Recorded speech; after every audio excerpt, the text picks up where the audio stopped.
Please like, subscribe, and be sure to click that bell button for regular and exciting indie film content and your chance to be the first to engage with the Liftoff Global Network of Film Festivals as we embark on launching the careers of the filmmakers of tomorrow. Hello everyone and welcome to today's call. We have four wonderful filmmakers on the call today who were our Audience Choice winners from the Austin Lifter Film Festival. Welcome so much and thank you for joining us today. The chat room is open, so as the stream goes on and you have any questions for our filmmakers, feel free to post those questions. We will ask them during the individual sessions, so it will be a very, very fun stream. We have 3 films that we will be screening muted with then a director's style commentary over the top. But I want to pass you over to our wonderful filmmakers and just say thank you again so much for joining. If we could just go round and you could introduce yourself. Keanu, I'm going to start with you. Then we're going to jump over to the others and I'll guide you around. Take it away. Okay. Hi, my name is Keanu Cordero. I'm a filmmaker here in San Antonio, Texas. I'm 24 years old. Originally from Santa Clarita, California. What else? I've been making films ever since I was 6. My father sort of was in the same boat, but never really pursued it professionally. So I decided it was appropriate to sort of take the mantle and see where I could go with it. And yeah, here I am. I've done, I want to say 6 short films, over 24 music videos, and wow. Yeah, we're working and we're just trying to stay busy and just trying to make good stuff. Amazing. Thank you. Danny and John. Hi. Hi, my name is John Green. This is Danny Humphrey. Nice to meet you. Yeah, we're from Nerd House Film Production. We got started around 2014. This is something I've always wanted to do. And right now we've got a podcast, we got a couple movies. It's been a great experience and we've been learning a lot as we continue this journey. So I have more of an artistic background and it kind of led me into working creatively with John, directing. So making like viewpoints through camera views and things like that has helped me with that little bit of background, and we kind of enjoy each other and worked well together. Absolutely.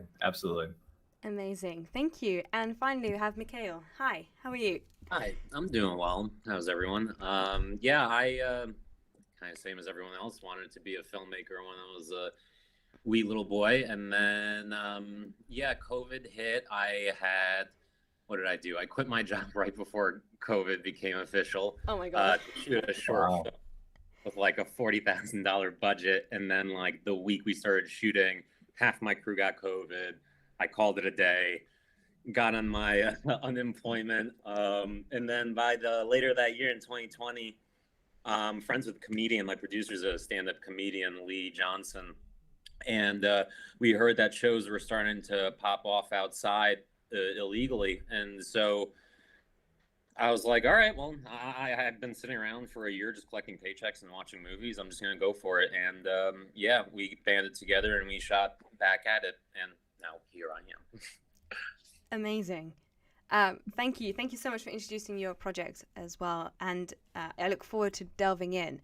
But before we get to the point where we're talking about your projects, I really want to get an idea of what's inspired you as filmmakers. And Mikhail, we're going to kind of throw you under the bus with this one, but the others are kind of prepped. Sure. So we were talking about our favorite films before you came online. And we were talking about favorite film from last year, favorite film from the last 5 years, and then overall. So all-time favorite film. I'm going to start with Keanu because I feel like he is the most confident in answering this. So and then we'll come back to you. So you have a little bit of thinking time, but I really think this is a great opportunity for us to understand our kind of creative inspirations. Go on, Keanu. Okay, so favorite film in the last year for me is going to be After Sun by Charlotte Wells. Yeah. I can't. Every single time I talk about it, I start to tear up. So I'm not gonna do that. But I'm a father, and so the story from that film touched me. It sort of altered my brain chemistry in ways that I didn't think was possible. That night I watched the movie, I actually slept in my daughter's room because it was so powerful, and I couldn't I couldn't shake that feeling. So I was. I don't want to. Sorry. Go ahead. I was lucky No, go enough ahead. to watch the premiere of that during the Cannes Film Festival Oh my. last year. It was insane. It had a standing ovation, and it was amazing. I I don't know how I could have. I don't know how you kept it together in that theater. I definitely couldn't. But that one was.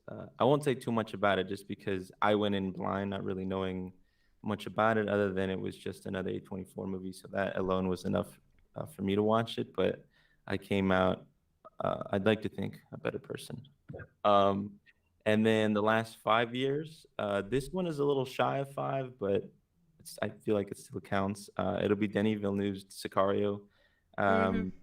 Just I love the way that is shot, and I love the way that uh, the sort of the grittiness of that story was very, very, very appealing to me. And I don't know how to explain it. It just felt very like different from a lot of the sort of war movies. I wouldn't even consider it a war movie. I'd consider it more like covert, sort of under the radar type movie. But yeah, it presented a different style within that military genre that I think was very refreshing. So yeah, and then all time, I'm gonna say Gaspar Noé's Enter the Void. That movie has served to be a monumental piece to my creative foundation. It sort of conveys a lot of the emotions that I try to convey in my films, which is heavy drama, sort of taboo subjects that sort of don't really you don't really see on the screen a lot. Sort of seeing that human emotion in ways that I don't think I've ever seen on a film, and I thought that was Yeah. pretty powerful. But yeah, Gaspar Noé, whew, he is Yeah. a one of a kind director for sure. So Yeah. I can understand why the inspiration is coming from there. Great, thank you. I'm going to pass it over to Danny or John, whoever wants to go first. All right. Why don't you go for it, bro? Honestly, like the last year in movies, I've really just been into more like action stuff, like just like fun, John Wick stuff, fun blast 'em up, fun crime movies and things like that. So as far as like 5 years ago, I don't know if this makes the cut around that time, but I really enjoy like Paul Dano lately. I really enjoy The Prisoners, Mm-hmm. and like kind of let him into that Riddler role that like he just delves into like really deep stuff like mentally, and that is really interesting to me to go to like the psychological thriller type style acting, things like that. All time for me probably like stems back to nostalgia roots with like Back to the Future. Oh, but yeah, You know, amazing. just because like it's an awesome amalgam of like science fiction and comedy. You know what I mean? Like, and it's the script is being used in colleges as like technically the perfect script or whatever. But it's fun to me, and like Michael J. Fox is like, in my fucking heart. Excuse my language, but that's just where it is. But yeah, that's probably mine. You How about you, can't John? see it, but right behind here is the Back to the Future poster. It's Oh, yeah. blocked. Oh, It's blocked oh. by our banner. But yeah, yeah. You know what? I've been so busy, you hang with my family and everything. I don't go out as much movies. But if I remember maybe 5 years back, I remember seeing Ready Player One. Mm-hmm. I thought it was a fun movie. I know it's based off a book, and there was so many things to like, so many memory barriers just coming past you. Like it's just like, oh wait, did I just see that? Did I just see that? It was just so overwhelming, but at the same time, it was a very fun movie. Last year, I think a Violent Night. You can't go wrong with Die Hard meets Home Alone. Essentially, that's what it is. It doesn't take itself seriously, and I enjoyed that. I think all-time favorite, which is very hard for me, but right now is The Thing by John Carpenter. Yeah. I really enjoyed that. Just the psychological. You don't know who's who. It's amazing, and just the practical effects. I just love it. So. Thank you. Great. And Mikhail? Yeah, I just rewatched The Thing. That movie's as disgusting as ever. When the dog splits apart It and all holds up. the It's dealers start flapping around. I know it holds up to this day. Oh, it's a tight movie. It's not an ounce of fat on it, I think. Let's see. Last year, I can't remember if one of these movies was last year, but Tar was a great. Oh, that was I think last year. One of my Yeah. favorite scripts, but Barbarian is probably one of my favorite horror movies of like the last, I don't know, since Hereditary, probably. Let's see. Twin Peaks season 3, probably if that's in the last 5 years, I might be just right off the limit with that. But I watched 10 hours of that one day and just like. Despite the fact that it's fucked up, I liked being there.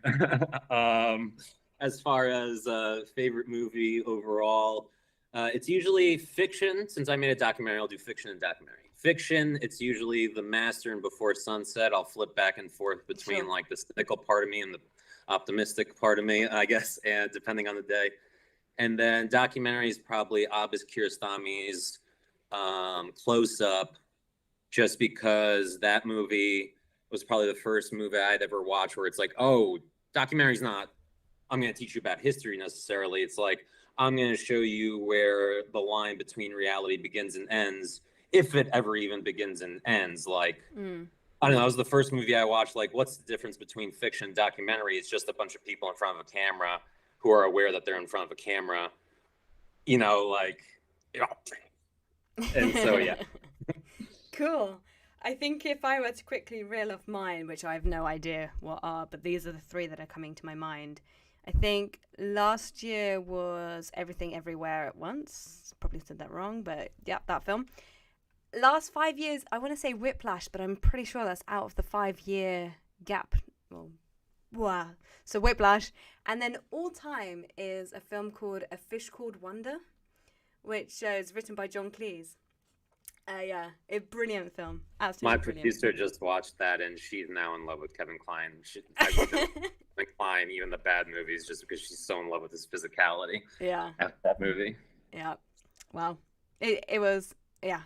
That, I think maybe I was slightly too young when I first watched it, and it just became a video that I watched on repeat. My grandparents had it, so every year when we would go there, it was on.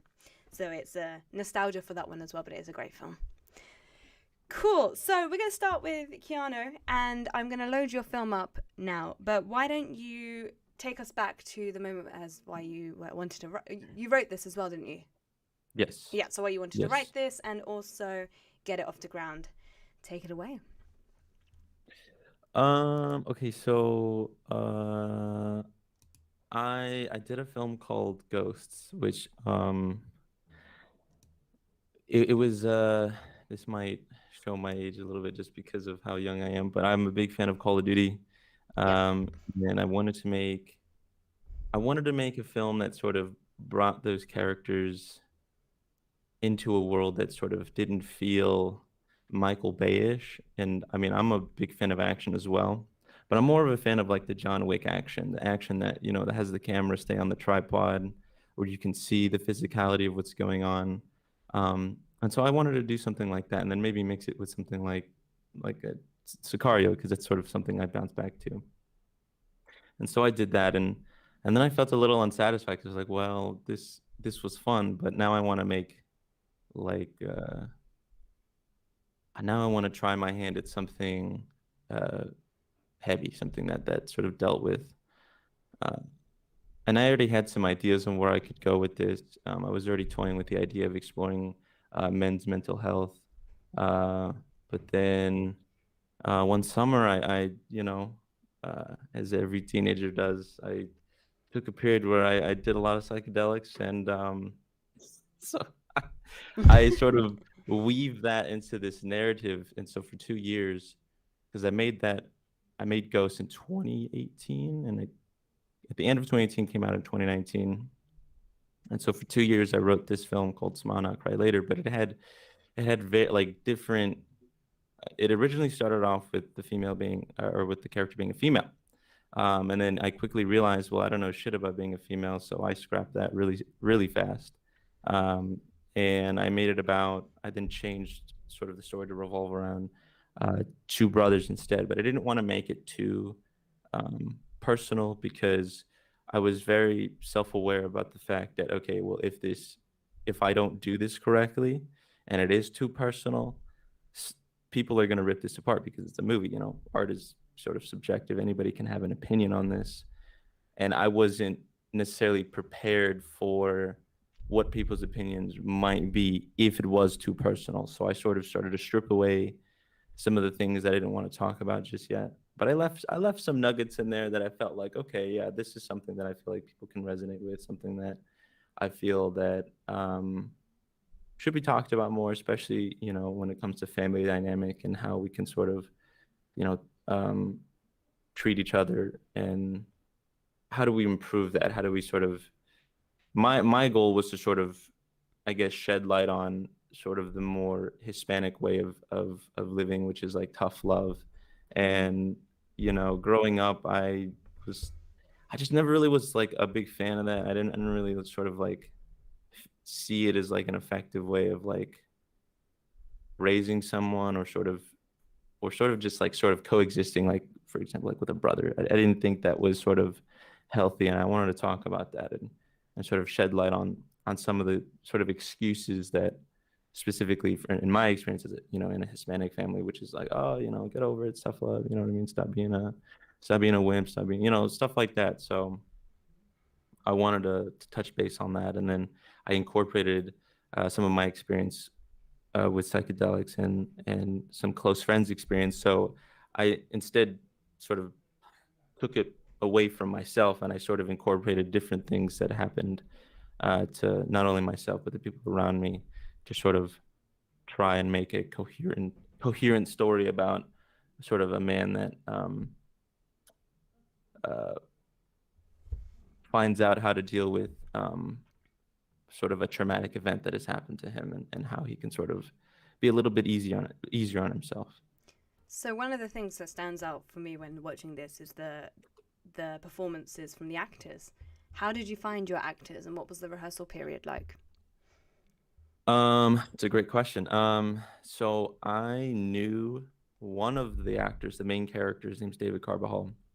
I knew him because he was in that film I was talking about previously, Ghosts.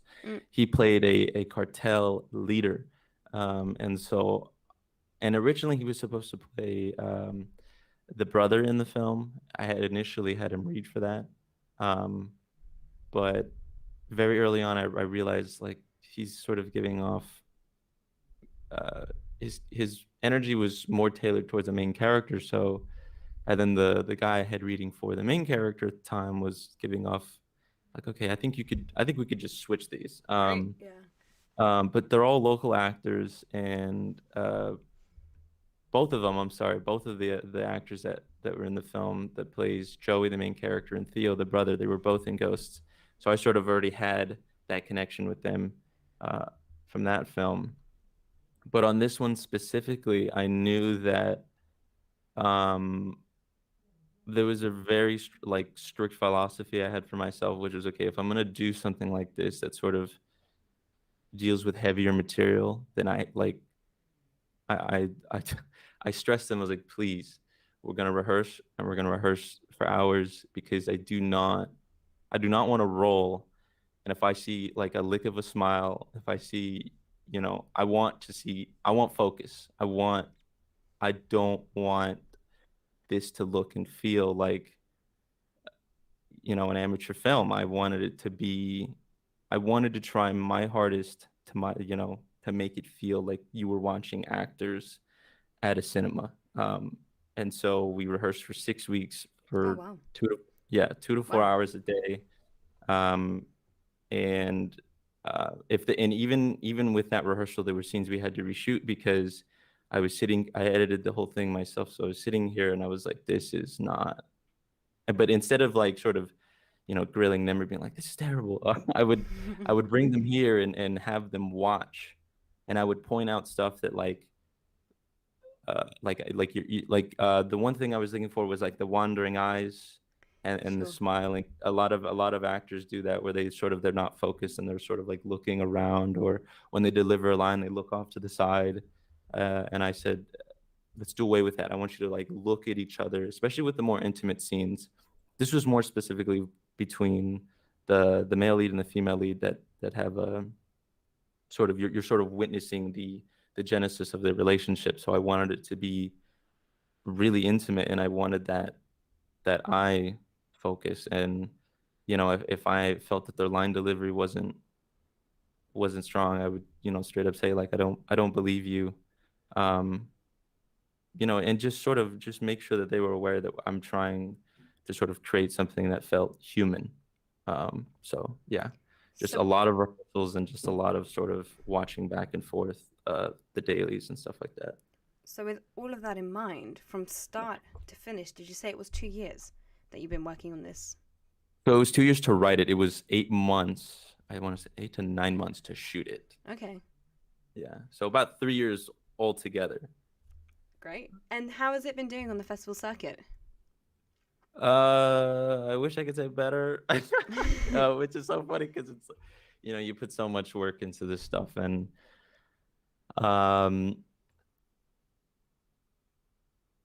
aside from this festival, I think we got accepted to another one. So we have two exceptions, but we have 4 no's. I can actually, since I'm on the computer right now, I'll pull up the film festival. I mean, there are thousands of film festivals on Film Yeah. Freeway. That in itself is a minefield of just submitting to the most appropriate festivals for your work. As you're pulling that data up, something else I wanted to talk about was the color grading, because I think the tones that you've gone for really suit the film that you've got. It helps with the storytelling, but it's just really beautiful as well. Thank you. You said that you edited it. Did you color grade as well? I did, yes. Okay. I didn't learn how to color grade. Since I had been doing, this was my 6th short film, so I'd had 5 before, but I have about 2 dozen. We're inching on 3 dozen music videos that I've directed, shot, and edited myself. And just doing those really helped my color grading skills, because with music videos, there's different looks that you can build and different things that you can experiment with, and just sort of having that experience of just building different looks for different clients and different artists, it definitely helped with this film. I definitely knew what I thought I definitely knew what I wanted to go for. And then, as I said before, Enter the Void was a really, really big inspiration. And then I really loved the colors on that film, and I wanted to incorporate some of the neon. I'm a big fan of like just neon, sort of, Blade Runner, cyberpunk, that stuff. But obviously And to your recreate office some of space as well.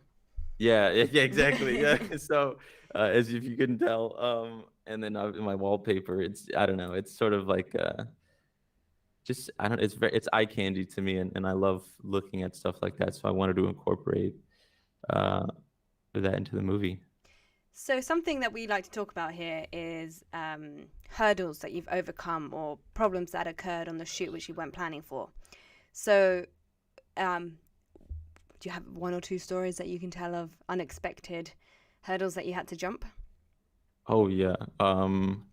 I'd say right off the bat, when I was writing it, I already knew I had 2, I don't want to say friends, or more acquaintances, people that I sort of had worked with. And I wanted them to sort of, I wanted them to help me shoot the film, because I wanted to solely focus on directing the actors, and I knew I wasn't going to have enough money for a script supervisor. I knew I wasn't going to have money, period. So I was like, all right, these 2 people, I was like, I don't want to say counting on, but I had sort of worked with them enough, and we'd garnered enough of a relationship to where I felt comfortable to sort of shoot this at them and say, hey, I'm wanting to do this more adult film, away from this sort of, this Call of Duty stuff, the stuff that I was making before, or sort of action oriented. Will you help me shoot it? And it was sort of the same thing. Yeah, man. Yeah. Send it to me, dude. Yeah. And I said, oh, good. I'll send it to you. And just read it. Let me know what you think. And then one day turns into 1 week, 1 week turns into months, and then it's radio silence, and you follow up, and they're like, yeah. And so it was just a lot of yes mans and just a lot of people that I didn't know if they were it seems a little weird to say they were intimidated by the script, but it felt like maybe they were sort of, I don't know, maybe pushing it off, or especially since I knew that we had been sort of, talking. I was like, well, I mean, I don't know. I guess you can't really expect much.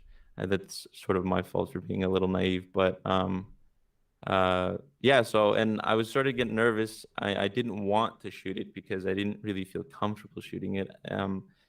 I know I had said I'd done music videos, but to me, I thought it was going to be too overwhelming to sort of direct, shoot, and sort of take up literally every role. As a true independent filmmaker, that is. Yeah. I tried not to do that, but as time went on and as I started to realize, the only people that were remotely interested in the thing were the actors. They were like, dude, this, they wanted to perform it really badly. So I was like, okay, I'm just gonna stop waiting and I'll just shoot it myself. I mean, how bad can it be? I had confidence. I just didn't want to, per se. I wanted to focus and also because I have a bad case of ADD and I don't like to use it as an excuse, but I get distracted very easily. And so I felt like if I tackled too much, that maybe that might be the sort of Achilles heel on the project. Like, okay, if I focus too much on what's going on, then this might like self-implode. But no, luckily it didn't. Luckily it sort of, I started to see, holy shit, this is working. Let's just keep going. And so I treaded lightly. That's why I took my time when shooting it. Like, it wasn't 8 months consistent of shooting. It was like maybe 1, 2, 3 days per month with it, for the next 8 months that I sort of, that's how we did it. And that's how I was able to save a little bit of money and I sort of work at my own pace. Amazing. Well, thank you so much for sharing your story. The last question I have is, what is next? What is next for you? So I'm writing a feature film. I'd sort of toyed around the idea of a feature, but this is not my first film to reach the sort of 40-minute threshold. I had another film that was a little over 40 minutes. And then I'm also starting to realize some festivals do like films that are within that range and some festivals don't. I'm sort of realizing that I'm in the gray area where I'm like not too short. It was that's why I asked how your festival run was going, because it's interesting because Devil's Income is also around the 31-minute mark as well. So this is advice across the board, really. If you're going to do a short, which you're classing as a short, it really does need to be around the 20-minute, if not under, mark.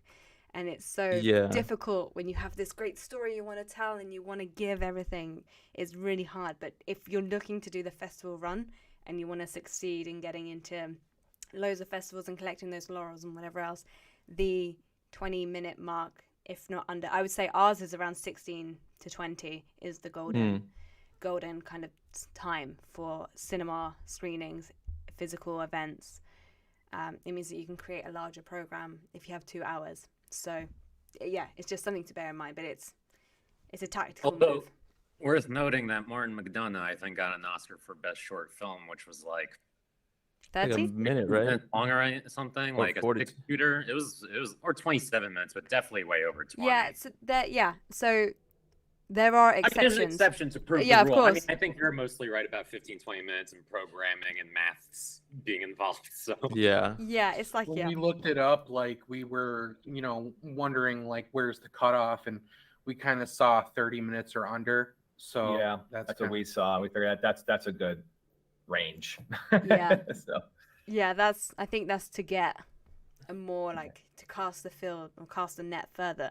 But in-house rules really. It seems to like waver between festivals. Yeah. Every festival is different, but as a generalization, take that with a pinch of salt. But if your plan, I'm doing the festival circuit, this is what I'm doing with my next project, then make sure it's, I would say, 20 minutes. Because even Okay. the feature, which is like an hour and 7, which is a weird spot to be in, Yeah. and like I got it to 50 minutes at one point. I'm like, I guess I got to go for feature. There have been festivals who've gone back to me and was like, we wanted you, weird runtime, we couldn't fit you into the schedule. Yeah. So like there is a lot of definitely validity to that. But then I also in the back of my head was like, but I gotta just tell the story I have too, to a certain extent. Yeah. I think it Yeah. really, really depends on what you want. What are you making this Yeah. project for? So Yeah. That's true. Yeah. but yeah, as we've kind of opened up the conversation, does anyone have any questions for Keanu about his project or anything that he's mentioned before we move on to the next one, which is going to be yours, Mikhail? How did you feel about like that? Sounds rough to me. 2-3 days a month of like as far as going, man. Like especially with actors and like if you're not shooting in chronological order, I could see like where the fuck am I in this story right now? Yeah. That's Yeah. a great question. Well, luckily the story was contained. Like it takes place in one location. We rarely bounce around, and when I do, it's in the form of memories. So I had a lot of freedom to sort of go, okay, we're just gonna shoot at my house and just be here at this time, and we're gonna do this scene and this scene and just wear this.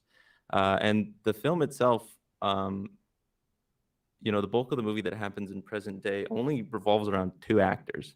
So I didn't really have to like micromanage a lot of people. The stuff that really did take a while was the memory scenes because I'm having to sort of we had to push back some things because somebody got a haircut. Okay, well now we gotta wait for it to fucking grow back again. As your beard is too thick, we gotta trim it. I've had that one before. Yeah. I was relief. I'm like, oh Struggle's my God. real. Sure we Yeah. are. Yeah, exactly. There was one. This actually sort of can coincide with Natalie's previous question, which is another hurdle. But the main character, David, I think we had 2 more scenes left to shoot, but he was starting to get really, really busy, and it got to the point where it felt like he was like trying to tell me, "Hey, man, I don't think I'm gonna be able to shoot this anymore," and I was like, and David, I love you, and if you're watching this, I'm gonna call you out, okay? He's a very structured guy, and I respect him a lot. And he's got the worth ethic of a working actor, somebody who really wants it. And I sort of laid that on him. I was like, dude, you came to me with this drive, and now you're trying to bail on me. Like, don't like we're this close. And luckily, I have a plan B for every. I've been burned so much with sort of indie filmmaking, people dropping out, that I cast 2 people for the same role, like an understudy, and sort of, hey, if something happens, you're gonna come in and do this.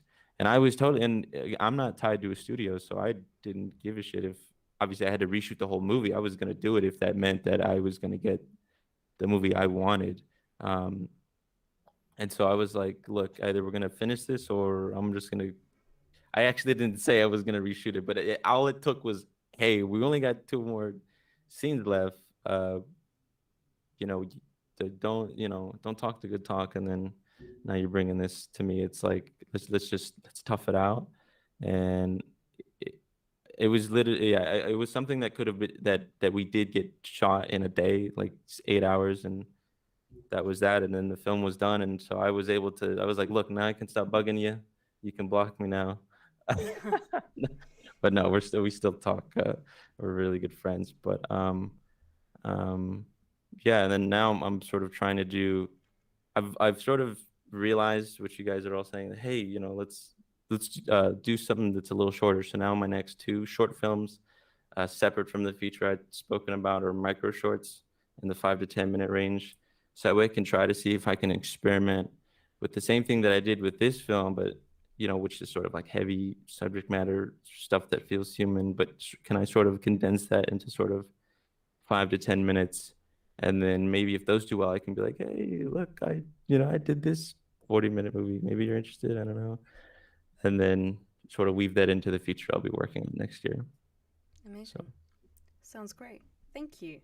Mikhail, we're going Thank to you, move guys. on to your film now. Alrighty. Just going to get that loaded. you started to talk about the inspiration when you introduced yourself about lockdown and being.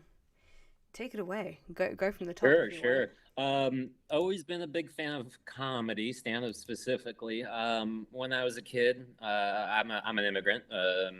Was born in Ukraine, came over here. We were living in the Bronx, and like a lot of immigrant families, a lot of families in the Bronx, we had illegal cable, and so I had access to a lot of things.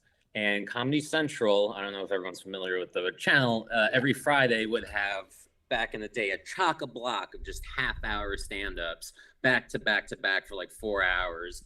Like Zach Galifianakis before he became famous, Nick Swartzen. And so I've always just kind of had an affinity for comedy. And I've always just, since one of my best friends is a stand-up, and my producer, Lee Johnson, she's actually in the film at one point making a Hitchcock cameo. And I sincerely believe it is the most fucking brutal artistic endeavor as far as it comes to editing your work. The only way you edit your work as a stand-up is you go up there and you fucking bomb in front of a bunch of strangers. Yeah. I don't have to bomb in front of a bunch of strangers when I'm editing my movie. I get to be a little gremlin in a dark room by myself, you know, like just satisfying whatever I have. So it's like, I've always just been kind of enamored with that. And so I shot a short special for her on top of a rooftop, and then we heard that people were doing these guerrilla shows, and I said, let's do another special. And Lee was just a little rusty given COVID and she couldn't perform. And so instead of that, we just pivoted to doing this documentary. I had no plan. We wrote up like a huge Bible of questions that we were going to ask each comedian, promoters, things like that. I'm a bit of a, you know, as conservatives like to say, a woke snowflake. And so therefore I made a lot of it about politics and what was happening in the city, our governor, who was a piece of shit at the time. And I basically, it wasn't like Keanu's project. I was throwing wet pasta at the wall and seeing what was going to stick as I went along with it. I spent a month in Poland directing from afar, like sending reference clips of how to set up interviews, B-roll that I wanted. And then after that, I came back, I storyboarded the whole thing on index cards, saw what I had. I'm a huge fan of jigsaw puzzles, so I just kind of started putting together what I had, what patterns did I have, what themes, what motifs, and then like an insane person with a cork board, you know, the yarn was going over here, over there. And yeah, I found that movie was mainly found in the edit. And then, so it was a lot of interviews that I was just working off, like, what are they telling me? Then I went to shoot to correspond with that. It was like, as I was doing interviews, I was like, all right, good. Now we're going to shoot this. Now we're going to do this thing in the intro where I pretend we're in a live club. We're not in a live club because of COVID. All of that shit was also like, God bless her soul, rest in peace. Agnes Varda is just, I was watching her short docs at the time, and she's such a playful editor and director when it comes to her documentaries. And so then I was just looking for fun little ways to make it a little bit more than just a verite doc, and see if I could like direct scenes into it as well. Yeah, and then after that, I dragged my fucking feet for 3 years editing it while, you know, editing commercials for a living and stuff. Then there was like a bit of like, oh my God, now it's 2022. Who the fuck even cares about this? And I had to remind myself that the pandemic is a pretty important event. People will still care. And then, yeah. And then the last touch was then at the end when I was done in 2023, I was trying to figure out how to make it evergreen. You know, one thing was obviously the lockdown's going to be a memory of everyone's for a while, so it was evergreen. And it was a simple touch of just putting those titles at the end of what happened afterwards to be like, boom. Now this is just a nice little time capsule of what it was like at that time. I don't have to worry about it not being like necessarily super duper urgent and coming out. But yeah, that was basically it. It was just me, Lee, a small skeleton crew. It was the first time I worked with a crew. It was a delight. Can't really say it was a tough time. Everyone was on their A game, and yeah, I mean, we just kind of ran with it. I have to say, watching it and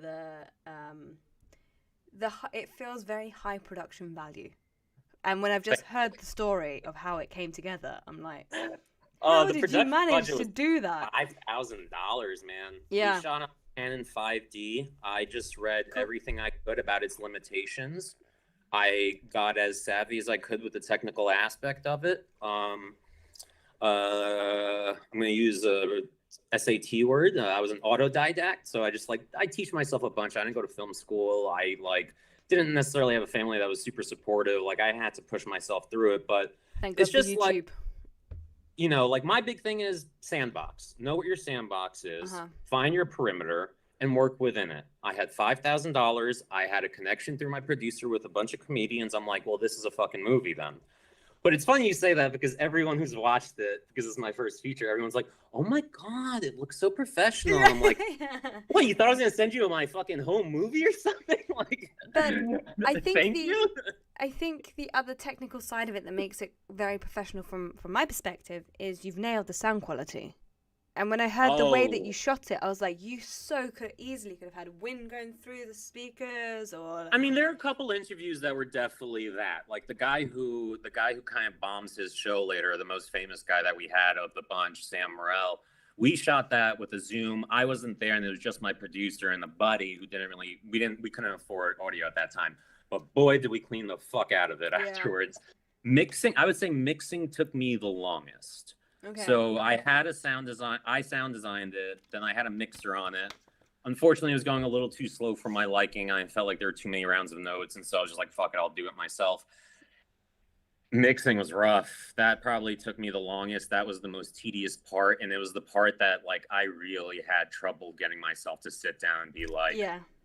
Because ironically enough, what I do with mixing is I'm not listening. I'm looking at bars and listening to podcasts while doing it because it's that so like mechanical to a certain extent of you're looking at what decibel level it gets to.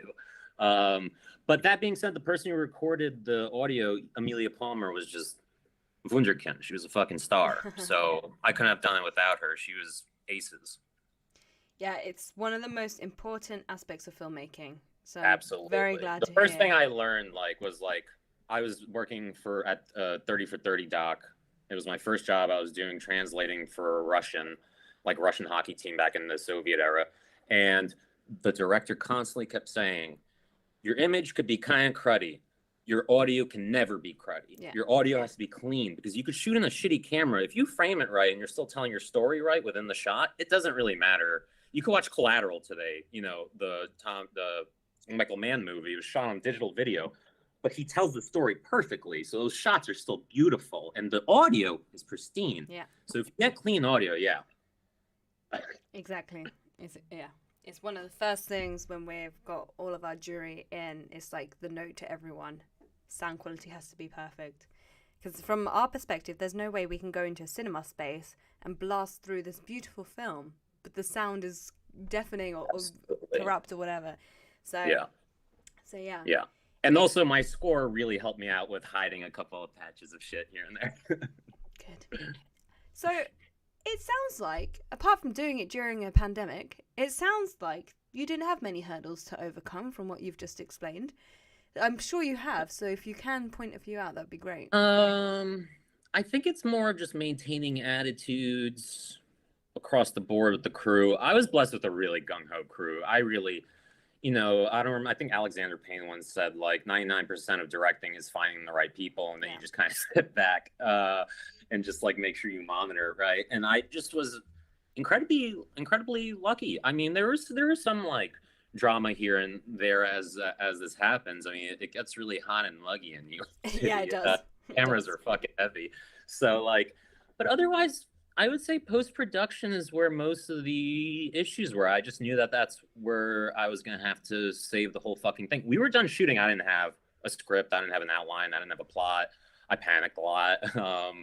But that it was post-production where the hurdles came, but also it was kind of me, myself, and I the whole time. So I can't really tell you what the hurdles were except procrastination here and there. Yeah. I know that, for instance, a lot of architects and construction workers, my dad's a contractor, my father-in-law's an architect. You fix something all day long. You don't want to come home and fix your home. Yeah. I edit commercials all day. I don't come home. I'm remote. So I'm not even like getting some nice mental transition. I would just have to reboot Premiere and put up my project. And it's just really fucking tough to do a 10-hour day. And then after that, be like, okay, well, I'm going to commit another day. That is a lot of screen time as well. Yeah, that too. I got a condition now that I apparently look straight so long throughout the day. If I turn my head, I get vertigo, and this is happening to a lot of people through COVID because they're on computers. It's No. fucking nuts. So you've said that you're on the festival circuit, you're doing the festival run. You've had some feedback from festivals where they want it, but the time isn't quite right, or whatever feedback has been. After the festival circuit, what is the plan for this project? I don't know. I don't foresee shopping it around, to be honest with you. I think it's something that I really wanted to get out of the door for a lot of reasons, emotionally and cathartically. And so I believe I'm most likely just going to release it on Vimeo, and whoever wants to see it, come along and watch. But it's very much, I'm pretty big on not looking behind after I'm done with something. Okay. I've never returned to a company that I've left, things like that. So I'm already kind of head down, full ahead.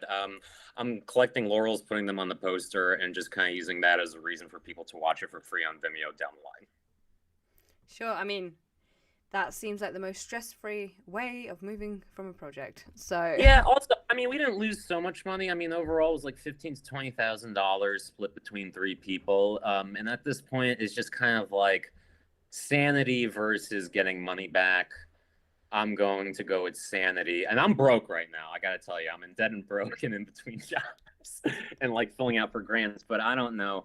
I'm like a bit of a socialist. Money's a bit abstract to me, and so that's why also it's like there's some socialist tendencies in the film. I think it just wouldn't really be right trying to make a nickel off of it afterwards necessarily. C'est la vie. Well, c'est la vie. Okay, so what are you working on next? I take it you've been working on something for a while then, if you're pretty quick to leave the project. Yeah, I have like hundreds of notepads. I'm always writing and doodling in my notebook. But next is, speaking of Abbas Kiarostami, this movie was more of an Agnes Varda thing, the first one. This one's more of I'm finally getting into like, what's the difference between being a fictional film and a documentary, and it's about my family and my relationship to a cemetery, cemeteries in general. When I was 15, I discovered I already had a burial plot in my name at Woodlawn Cemetery up in the Bronx, and so it's going to be a bit of a meta memoir, if you will, that does dive into the business of cemeteries and history of cemeteries, but also why do we bury ourselves? Cemeteries are a fairly new, the way we know of them today is a fairly new 100 years ago after industrialization that they started expanding. So it's just a lot of really interesting stuff there. And also I want to get to this idea, a theory I have, that the 2 times you're most conscious of yourself is when you're in front of a camera and in front of a dead body. So that's where the also, I'm trying to like recast my dead grandparents and things like that. It's going to be a nice little weird picture. And it's probably going to be going from 1 hour and 10 minutes with Back at It to like 2.5 hours with this one. But that's the next one. I just sunk $3,000 into a proper doc camera. And I'm going to start rolling actually this Saturday. Amazing. Well, good luck. Good luck with that. Thank you so much for sharing your story. And thank you for having me. No, it all sounds great. Good luck with the new project. Before we move on to the final project, does anyone have any questions for Mikhail? Any thoughts on what was mentioned there during the chat? I do. What's your experience like shooting a doc? I've never done a doc, but it's something I've always wanted to do. Give me some like quick fire tips. Not really, I guess not a question, just more of advice. I don't know. No, for like sure. You got a good head between your shoulders, so. I would say the number 1 rule with docs is, all right, it's twofold, sorry. Because you could do an archive-heavy doc. So it's access to footage. Do you have incredible archival footage that no one else has access to? Like Ron Howard working on a bunch of new Beatles footage or whatever the fucking case might be. Or someone has all the footage to a murder case that never went public, but they shot it while they were there for 5 years. Access. Do you have... What I usually would do is, do I have anyone in my life that is interesting? I have to take a step back and be like, all right, I've known them my whole life. I am normalized by their presence in my life. But if I step back, is this person a fucking weirdo? If they're a fucking weirdo, get your camera and start shooting. That's great. I love that. I usually also like do an interview, you'll start unpacking, underlining of like, this is interesting about their life, this is interesting about their life, like a preempt. And then from there, I'll be like, I need to shoot this, I need to shoot this, I need to get this, I need to get that. I love that. I appreciate that, dude. Thank you. Yeah, of course. I love it. I have Thank a you. major interest in comedians and comedy, and I was just curious, like, I know that a lot of comedians tend to have a lot going on, like mental wise, like they're just awesome, interesting people to work with. Like, how was that experience for you, like working, you know, shooting a documentary about comedy during like one of the roughest experiences like worldwide? Yeah. You know, the thing about, I mean, the pattern I found, and this is a generalization, I'm not going to speak for comedians countrywide or anything, but like comedians are usually very on, whether or not they're on camera, on stage or not. Like, it's kind of, you kind of got to do your work and getting them to like, all right, now we're going to chill. Now I'm going to get your actual reactions on what you think of Black Lives Matter and all the protests that have been occurring, you know, like, but those are also the dicier questions, right? I'm a white dude. My producer's a white chick, and we're sitting across from Black people who've been dealing with this their entire lives. So we also have to be super duper sensitive about that.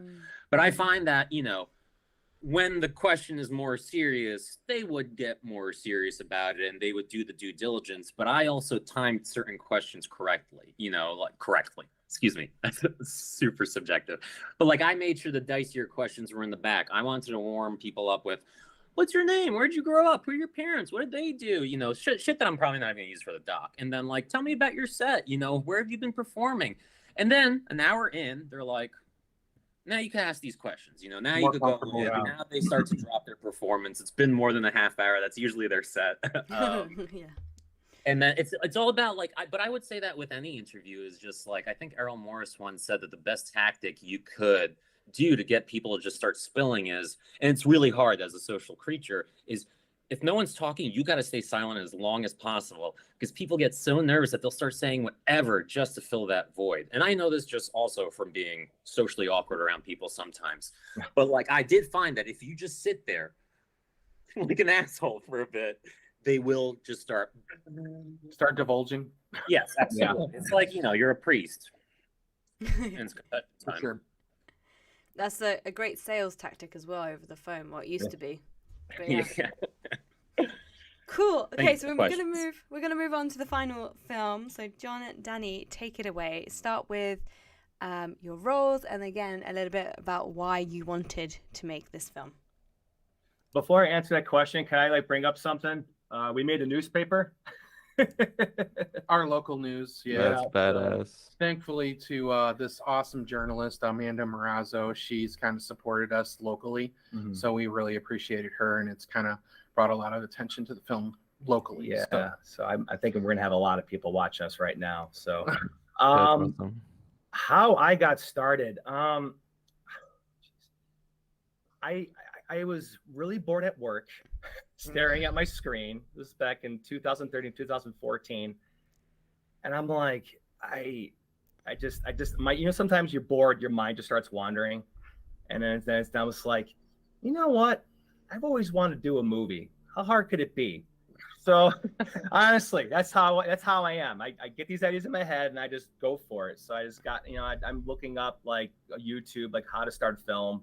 You know, I'm taking notes, and I'm like, this looks easy. Let's give it a shot. That's just something I've always wanted to do, but I was always kind of scared. But now I felt like there's a bug in me. Just wanted to do it, and so I started writing a script, and then I wrote a script. I wanted to write like a comedy horror movie, which was our first movie, which was A Critical Threat, which is kind of zombie dark horror comedy bit. And I wrote it up, and I just hit my friends up like, hey, would you be willing to act in this script? They're like, yeah, that'd be fun. I'm like, all right, well then I'm in. So I started buying the gear and everything. I just went to town.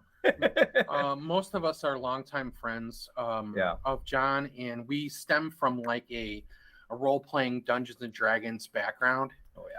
So We're quite the nerd. We kind of role play around the table and act and do that kind of stuff anyway. So when he mentioned like he was wanting to do some kind of comedy-esque zombie horror thing, then we were all in, you know. And then once there was that movie was a big learning curve for all of us. Absolutely. We've learned what to do and definitely what not to do. Yeah. The movie didn't end the way we wanted to. There was a lot of hurdles on that one, especially our good friend Darren, who passed away while we were shooting all that. So, but during filming, me and John, I was an actor in his first film, and me and John, I found myself like behind the camera, really seeing eye to eye with John on a lot of things. Mm-hmm. You know, he had been butting heads a little bit with like, you know, camera and lighting and stuff like that.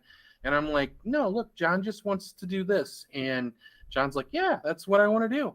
So like me and him were very much, you know, speaking the same language. That's how it is. That's how our brain works. I think he says, I'm like, exactly. So I need him, my partner. I need him for my next project, which I'm gonna.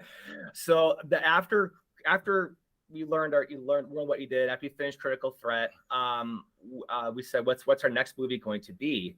And we were bouncing off ideas. And I mentioned a movie that I wrote back when I was in college in theater class. I got a good grade on it, but my teacher said, I like your story, but it's not something I can do on a stage in front of people. This looks more like a movie, not a theater thing. I'm like, all right, well, at least he gave me a good grade, whatever. So that just sat on a shelf, and I didn't even look at it for many, many years. But I brought the idea up to him, and he's like, I like the idea. We should shoot it. Unfortunately, I couldn't find the original.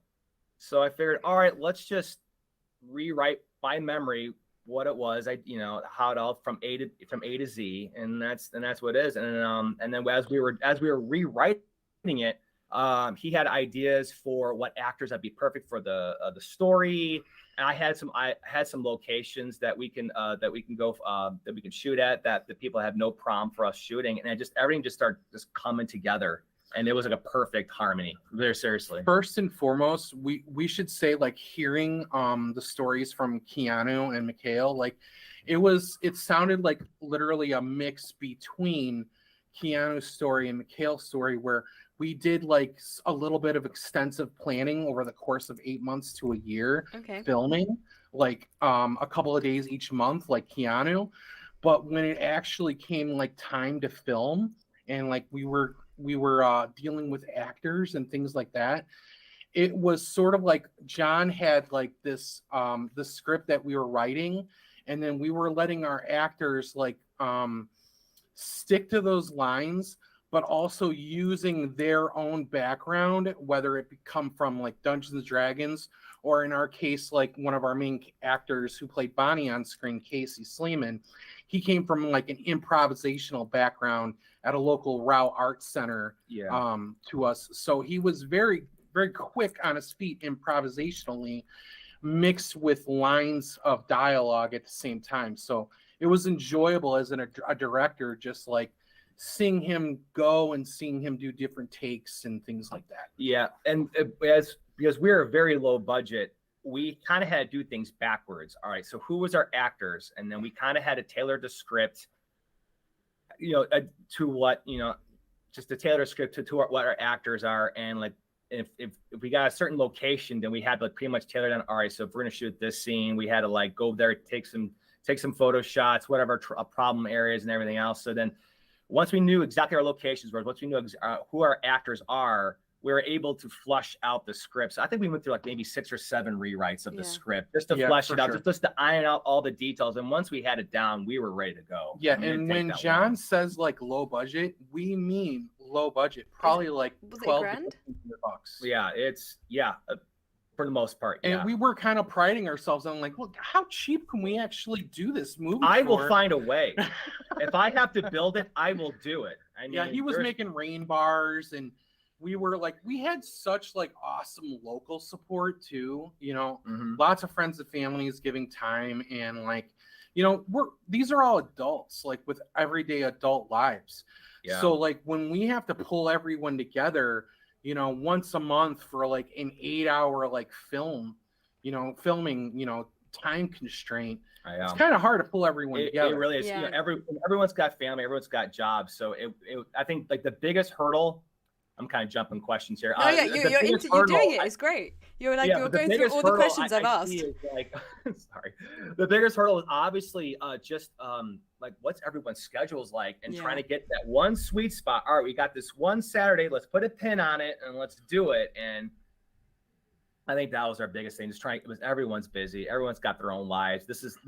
We're not paying anybody. This is a labor of love. So whatever you have time, that's the day we're gonna do it. That's the day we're set, and we're the way we kind of looked at it was like, look, like in some way or another, whether you're an actress or directing or producing, creating, one way or another in this film, we try to like let everyone know, like, this is just all of this. We want this to be as a collaborative art piece at first. Sure. You know, like we're all kind of in this together. We're all kind of like trying to bring this together and have fun as a giant group, you know, and whatever, we'll just see where it goes and like have fun in the process of it. Yeah. So I think that was my note when you first came on, of how fun it looked to make this project. But setting that aside, now hearing your story of how it came around, it does sound like a really cool It's troop. important to like keep that awesome and fun atmosphere as you're shooting. You have because otherwise we will run into things like Keanu was mentioning, where like some of the actors might start getting like kind of bored, or like waiting, like, you know, 6 months to your next shoot. Like they might, I got to take a trip or something, you know, whatever comes along. We want to keep drawing them in and have that like implanted memory of a great time on set. Absolutely. Absolutely. Yeah. One thing that I'm not sure if you mentioned, we spoke slightly about it before, and I was like, hold that thought before we go live. And that was about the locations and how you managed to secure a lot of the places for free or within a small budget. And that's something that advice that we give filmmakers: write what you have access to into your scripts. So I feel like you have just nailed that. So do you want to tell us a little more about that? Sure, absolutely. When we first originally did our first movie, Critical Threat, I mentioned the idea to my brother, and he's like, "Oh, I know a guy who's definitely into horror movies and who's got a big location. It's like a house barn, a house, a barn. He's also got a little shack where he's got half of it's the bar and the other half is like a casino area." And he said he loves movies. Go hit him up. And I was like, "Oh, sure, no problem." So I hit him up, and he loved the idea we had, and so we did a few scenes at his location for the first movie. And when I offered him, like, could we shoot at your location again to shoot this bar and casino scene, he was more than happy to do it. And he was so like, I gave him an offer. I go, if you let us film at your location, we'll definitely give you a part in our movie, kind of like a bargaining chip, you know? He's like, sure, I'll play the bartender. I do bartender all the time. So he put up his bartending gear, and we at that part was the only part we had to improv. That was an improv part. Because he let us use his location for free. I was like, we have to get him in this movie just as a thank you. I just be the bartender. We fed him his lines, and he kind of did a good job improving. Yeah, definitely. He really did. And luckily, we live in an area, Woodstock, Illinois, that has a lot of like past experience with major feature films like Automobiles and Groundhog Day. Oh yeah. And they're a town that like is really welcoming to like filmmakers, and you know, we pretty much had to do is like we approached this couple of motels that were, you know, shot in the film, and we're like, hey, would you mind, like, we're gonna, like, you know, rent this little room and space for a day, can we kind of shoot around your lot and blah blah blah. And you know, honestly, like like Bob's Motel, all they asked was like, "It's not a porno, is it?" That was the first thing that came to mind when you were saying that. It's legit, you know. And then other than that, we had to clear like some shots with the police because we were actually using fake guns. Sure. And we had to be like, "Hey, just to let you know, these guns aren't real, so don't come in." You know, they were really cool. They were just like, "Hey, as long as you give us a call and let us know when you're doing the shoot with the guns."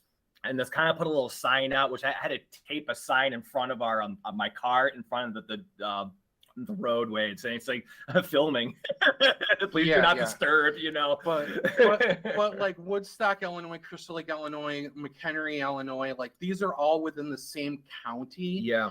And like it's just a really awesome local community that were very welcoming to us. Yeah, and then like it's just, yeah, they were so welcoming, and it was all a matter of just contacting the city. Hey, can we shoot this scene here and here? And they're like, do we need to move any cars? Do we need to do this? I go, no, nothing. We're doing all the work. Just, we just kind of want to borrow the scene at this such and such time. And they're like, fine, just sign this waiver and it's all yours for the night. I mean, even really with our, like, we have we're working on, you know, I know again that we're answering your questions for you, but like you know, moving ahead, we're working on a new movie that's like gonna be a feature film. Antique. Yeah, it's more of a ghost story, and again, like, we have these local businesses that are willing to open up their shops, like this 17,000 square foot shop that's letting us film there. Wow. And we're doing a ghost story, and we can't wait to do it. Yeah, so. we're really excited. Right now we're halfway done with the script. Actually a little bit more than that, but yeah, it's coming along great. I feel like New York City is the complete opposite. Everyone's so fucking done with people filming here. It's like you can't move anyone from anywhere. You can't get anyone. It's like you cannot go to a small business here and be like, hey, so we're gonna be like, and how much am I getting paid? Yeah. And we've been very blessed and lucky with the community and the people that we've involved in our project here. So yeah, absolutely. So are you using the same actors and using the same kind of troupe that you're building up with the previous short and this short to make that feature, or are you going to cast from scratch? We have one actor that's moving forward with us. Like, first of all, let me just say, like, the actors in Devil's Income, like, really we're kind of blown away by like what they were able to, like, you know, pull off. I kind of purposely like left Cameron and Casey in a car for about 4 hours continuously running these lines. He's a mean director. You wanted that feeling. I get it. Basically, I just wanted to draw the frustration out of them. It was and then get them to the point where they were like frustrated brothers with each other.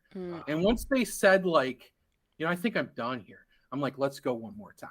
Yeah. And that was like, you know, like the ones we decided to keep, like, because we wanted that annoyance. I remember that night vividly. We were both running cameras, and it was just like, it was also it was hot and it was also windy. So I had to make sure the backdrop was blocking our fence so you didn't see the fence in the background. At the same time, running the rain bar. And then there was a scene where a car was passing them. So I had this white PC piping with two big bright lights. I had to pretend I was the car driving along. And at the same time, running the camera. And here's him like, what's he doing? Yeah, so there was a lot of like on-set like craziness. But as far as like answering your question, we have the main villain in Devil's Income, which was played by Greg Moravik. He was actually a previous professional stuntman. Yeah. Oh, cool. In Japan. He worked at a pirate show in Japan, and we were lucky to get him to play our like main villain Ziggy. And we're lucky again because he's going to be playing the uncle, like this police officer in our new movie. So yeah, we're having him back again. And I think we may have I think we are going to have Cameron and another and James from Critical Threat be a cameo in a small scene. So we like working with the same people. We know Absolutely. that we can, you know, depend on them, and they're our friends. And you know, anybody that, you know, enjoyed the process along the last two shoots that, you know, well, Nerd House Film Productions did. So we're looking forward to it. Yeah. Amazing. Well, thank you. And that does come to the end of the stream today. So thank you, all of you, for joining. You can just stay on the call for a sec as I close everything down. But yeah, thanks again. Nice Thank to you meet for you having guys. us. Nice to meet you guys. It was awesome. Likewise. Yeah.